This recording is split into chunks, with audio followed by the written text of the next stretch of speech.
Hiya, welcome back to my channel and thank you so much for clicking on this video.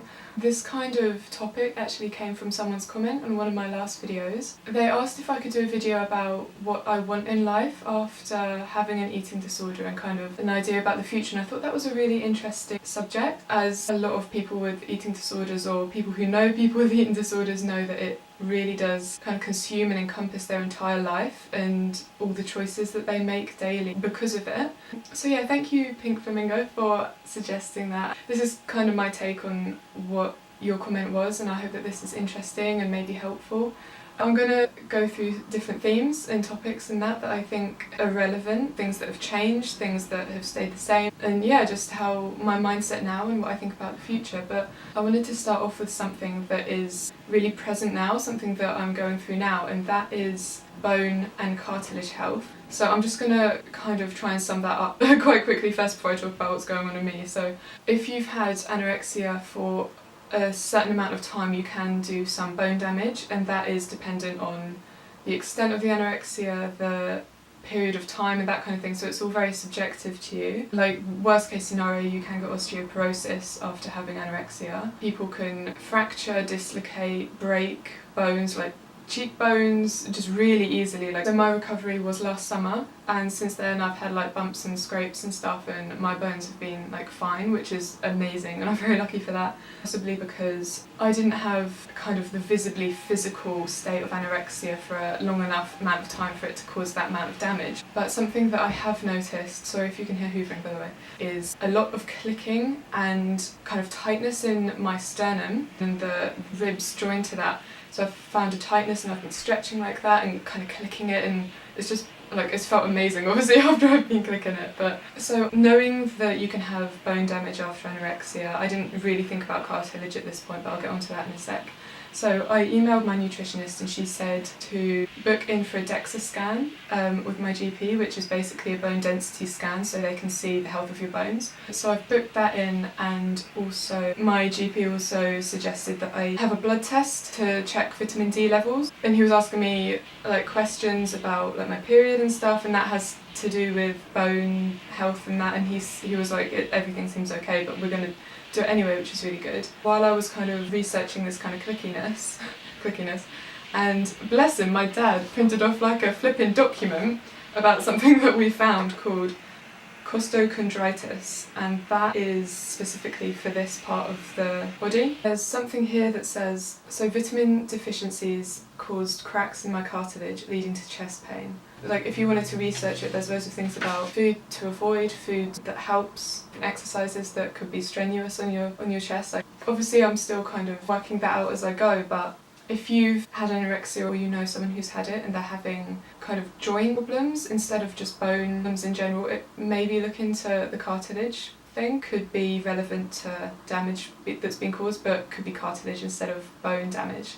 So I guess I'll keep you updated as to how it all goes and everything. So the second point that I had was about body dysmorphia. Even though I had the physical effects of anorexia, I definitely had eating disorder patterns of behaviour for a long time before that, maybe a couple of years, and the sort of outlook that I had on my body as well had been very distorted for a long amount of time. As well, while I was recovering, that was something that I was finding very difficult, to look in the mirror and not really, basically, and for a while after recovery as well, I would look in the mirror and not really understand what I was looking at, because it's been so distorted for such a long amount of time. And even though I could see while I had anorexia that wasn't right, my view on proportions is taking quite a long time to get back to a normal outlook on it. And as weird as this may sound, modelling has really helped with body dysmorphia, which might sound really contradictory, but it's taken me completely out of control of angles or anything. Like, if I'm working with a photographer and they like an angle or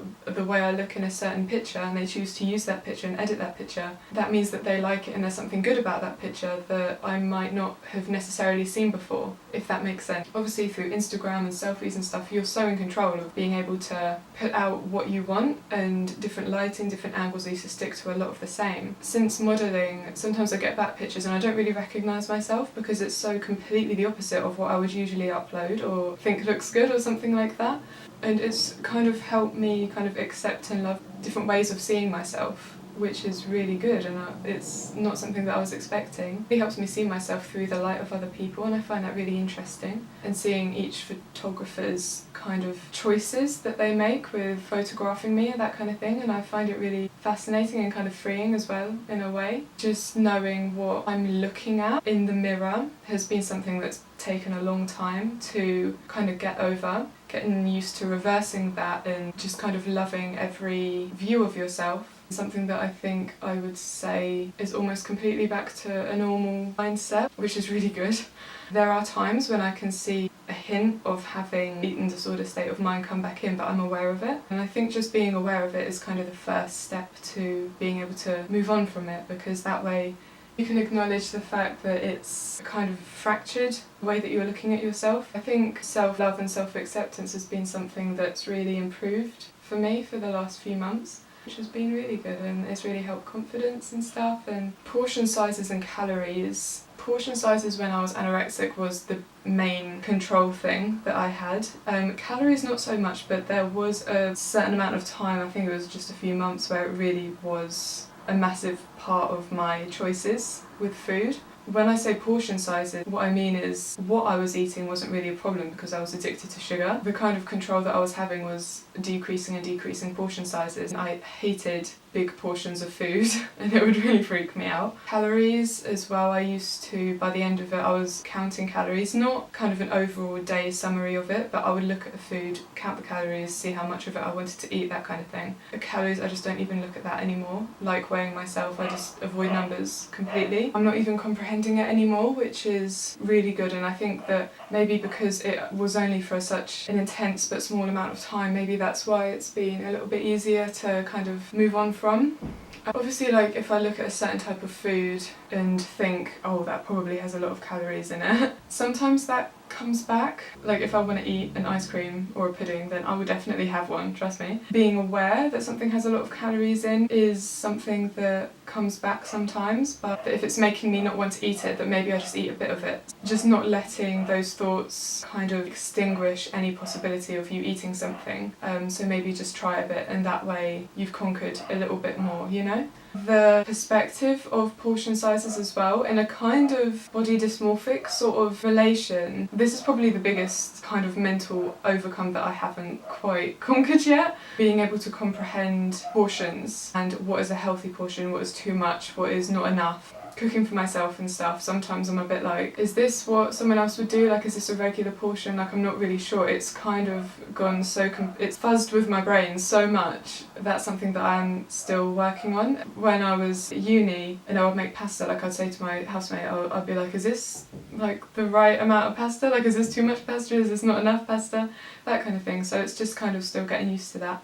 But obviously it has improved like so much, but that is something that I think is the main. I've always been really aware of being around people and taking food in comparison to what other people are doing in case they're going to judge me, and I guess that is part of a skinny shaming topic that I'm not going to go into in this video, but I've always been really aware of like people watching me pick out for myself what just buffets I'm not really a big fan of. Like, it's not a massive deal, like if I go to a buffet then I'll just have to like do it, you know, I'm not gonna not eat anything. But it's something that is there in my mind. So when I was anorexic, eating times were also something that I was really on the ball with. So eating at certain times of the day, eating a certain amount at that certain time of the day. That kind of carried on through recovery. That is very centred around types of food that you're eating, like when you're eating, that kind of thing, but not in a bad way. It was in a good way, but it was still kind of carrying on that awareness of eating times, and I was always very aware of when water retention would pop back up, especially around my neck, like when I was almost completely done with recovery, when I'd already started uni and it was at the very end of recovery and I was still getting some kick-ups of water retention. If something happened that was like a bit out of my control with being able to eat at a certain time, it would kind of make me panic because I would be like, I need to eat something now or else the water retention is going to kick up. That kind of played on my mind a lot, which now the water retention, touch wood, is completely gone. or I'm just experiencing like tiny bits of it sometimes, that's been a lot more freeing. But when I could feel that coming up, it really would play on that kind of paranoia, I guess, that I needed to eat something, like now I need to eat a certain food to get rid of it now. That wasn't so great. Sometimes it would really make me panic that I needed to eat at a certain time. But I think as recovery goes on and you experience the symptoms less and less, that just really helps kind of ease your mind, just being more relaxed about eating food times, because your body can cope with it now. Like, it's not going to react if you don't eat a certain type of food or something. Like, you're going to be alright if you eat an hour later than usual or an hour earlier than usual. I'm one of these people that I need to eat regularly during the day, you know, but when some people just like miss breakfast and they don't eat until 2 o'clock, I would literally faint if I did that. And I would be the hangriest, most evil woman on the planet as well if I did do that. It's kind of just getting that balance of being relaxed but sensible about stuff. In terms of just kind of the future after an eating disorder, I can't tell you how freeing it is. I was talking to a friend about this the other day, and I've seen this on another video as well, but I can't remember who the girl was that did it, but there is such a misconception that anorexic people hate food. Someone with an eating disorder or with anorexia, food, what they're going to eat, when they're going to eat, how much of it they're going to eat is on their mind probably all the time. And to have gone from that to being able to live without that constant kind of band around your head where that is all you can think about and that is all you obsess about. Like, I would go to bed analysing what I was going to be eating the next day and almost kind of fantasising about it, because when you're starving yourself that much, obviously like physically your body needs it so much, like you are gonna obsess about that. So yeah, the future, it doesn't have a damaging outlook on my body. It's a lot more free and uplifting, I guess. Less obsessive and controlling and fearful. It's difficult to kind of put into words, I think, the experience of living a life after an eating disorder, but it's kind of too much to put into words because it's too good. And it has to kind of be experienced, I think. So that's something that you'll be able to experience and you'll be able to feel, and something that you can look forward to experiencing if you're in recovery or working towards recovering from an eating disorder. Those were my thoughts about that comment and what I could kind of tell you from it. So I hope it's been interesting. Let me know any other topics that you would be interested in me doing, like any kind of mental health or like anything to do with eating disorders. I'd be really interested to hear your thoughts. So thank you so much for watching, and I'll see you in the next video. Bye.